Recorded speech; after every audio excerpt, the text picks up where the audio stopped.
तर मीरा भाईंदर पालिकेतील 150 कंत्राटी कामगारांचं 4 महिन्यांचं वेतन थकीत आहे। 4 महिने पगार न मिळाल्यानं कामगारांवर उपासमारीची वेळ आली आहे। मनसे कामगार कर्मचारी सेनेनं पालिका प्रशासनाला 2 दिवसात थकीत वेतन देण्याची मागणी केली। 2 दिवसात वेतन न दिल्यास पालिका अधिकाऱ्यांचा दालनामध्ये ठिय्या आंदोलन करण्याचा थेट इशारा मनसेनं दिला आहे।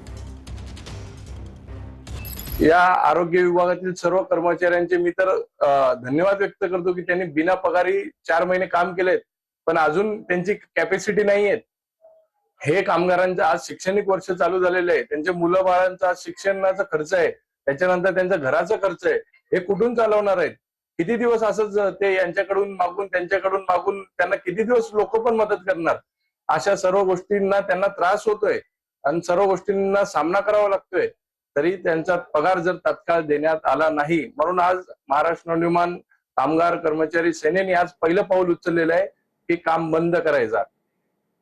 तर नंदुरबारमध्ये भाजपमधील अंतर्गत वाद पुन्हा चव्हाट्यावर आलाय। भाजप पदाधिकाऱ्याने हिना गावितांना शिवीगाळ केल्याचा आरोप आहे। भाजपचे माजी प्रदेश सरचिटणीस विजय चौधरी विरोधात गुन्हा दाखल आहे। गावितांच्या भावाकडून विजय चौधरी विरोधात विनयभंगाचा गुन्हा दाखल आहे।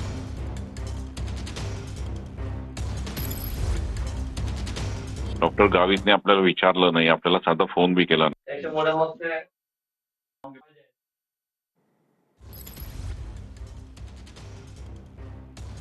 गावितने आपल्याला विचारलं नाही, आपल्याला साधा फोन बी केला नाही, तर याने त्याचं गाठ कशाला पाहिलं होतं का? गावित परिवार आपल्याला डावलत होता आणि आपल्याला डावलून ते त्यांची दुकान ते चालवत होते। गावित पक्ष मानतो का? नाही। तो गावितला पक्षाची पडलेली आहे, तो गावित तर पक्ष बुडवायला निघालेला आहे। नाही तर गावितने बोलवलं गावितच्या गोष्टी हिना मान। अरे खुशाल, तो गावित मला बोलवत नाही, हे माझा अपमान करतोय। कोण आहे पक्ष? इथे पक्ष कोण चालवतोय? पक्ष कोणाचा ऐकतोय? निलेश काय खूप शक्तिमान आहे का? खूप काम करतो का? नाही।